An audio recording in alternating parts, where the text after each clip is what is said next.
Blackwater at saka Terra Firma. So makikita natin itong Terra Firma, yung kanilang improved lineup. No? Pero ano pa yun partida pa yun kasi minus o wala si Cedric Fairfield dahil meron daw itong minor injury at ipinapahinga. So alam naman natin ang superstar talaga ng Blackwater itong si Cedric Fairfield. Okay, pero itong mga nakuha ng Blackwater bossing sa lineup, okay, yung mga nakuha ng Blackwater bossing sa lineup, lumalabas na yung kayang ilaro on both offense and defense. No? Offense, Christian David. Versatile. 14 points and ganyan. And then sa defense, yung si Clifford Hopia. Pero yun nga no? Sana lumabas na rin yung offensive game ni Clifford Hopia.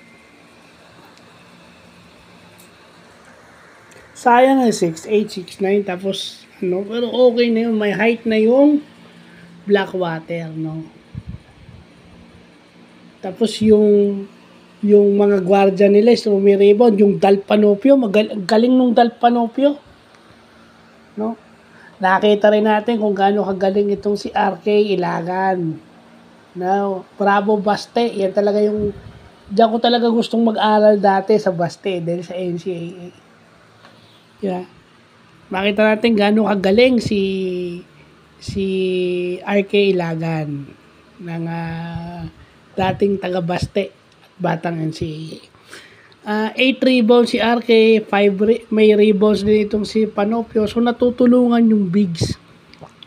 Ang tumalo sa Terra Firma is wala silang height. Wala silang height to match up against Christian David.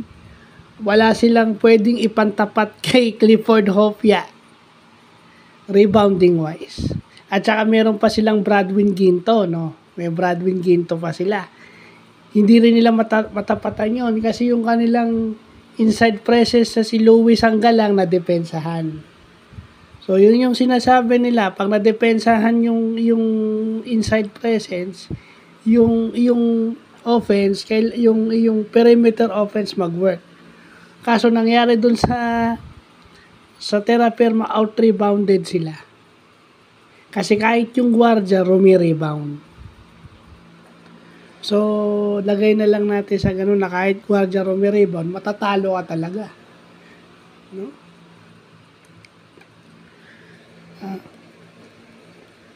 At saka maraming nag-double figures din sa Blackwater. Talagang team effort, no? Iba talaga pag ang coach mo, kagaya sa bossing, is defensive oriented. Kahit anong mangyari, madedepensa ka. Kung ang Phoenix is dumipensa at 93 points lang yung lamang ng kalaban nila, etong Blackwater nakipagsabayan din sa depensa.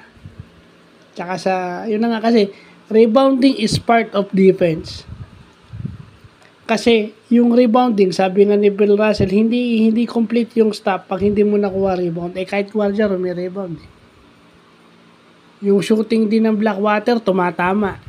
So, talagang mananalo ka nga. So, yun lang po.